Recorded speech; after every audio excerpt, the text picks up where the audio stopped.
আসসালামু আলাইকুম।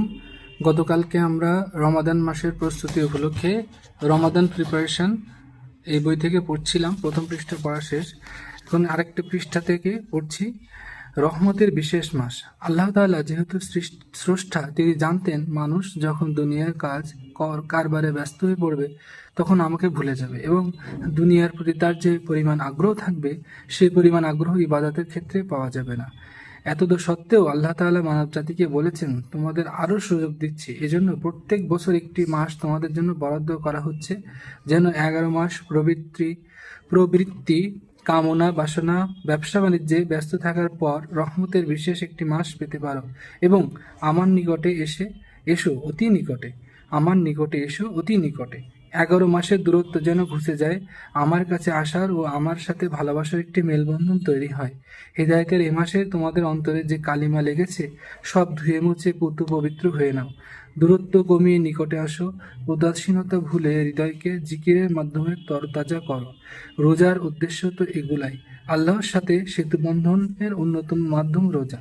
রোজা ব্যতীত যত ইবাদত এ মাসে করব তারও আছে দ্বিগুণ সওয়াব। সেগুলো গুরুত্বের দাবিদার।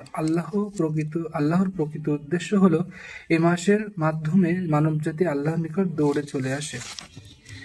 এর ফলে কোরআনে ইরশাদ হচ্ছে, ইয়া আইয়ুহাল্লাযীনা আমানু কুতিবা আলাইকুমুস সিয়ামু কামা কুতিবা আলাল্লাযীনা মিন ক্বাবলিকুম লাআল্লাকুম তাত্তাকুন।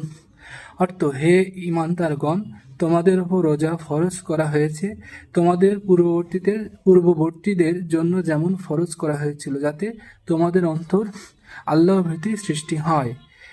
11 মাসের কর্মব্যস্ততা তোমাদের অন্তর থেকে আল্লাহর ভীতির বৈশিষ্ট্যকে ম্রিয়মাণ করে দিয়েছে। এখন রোজা রেখে দুর্বল পরহেজগারিতাকে মজবুত বানাও। এই আলোচনা দ্বারা বোঝা গেল যে শুধু রোজা রাখা এবং তাসবিহ পড়ার মধ্যে ইবাদত সীমাবদ্ধ নয়, বরং গোটা রমাদান মাসকে এই কাজের জন্য ওয়াকফ করা।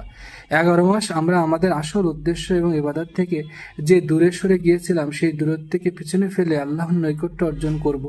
এজন্য করণীয় হলো এই মাসকে যথাসম্ভব অন্য কাজ থেকে পৃথক রেখে শুরু থেকে বেশি বেশি ইবাদত করা। অন্য সব কাজ 11 মাস করতেই পারবো, এই মাসে শুধু ইবাদতের জন্য বরাদ্দ।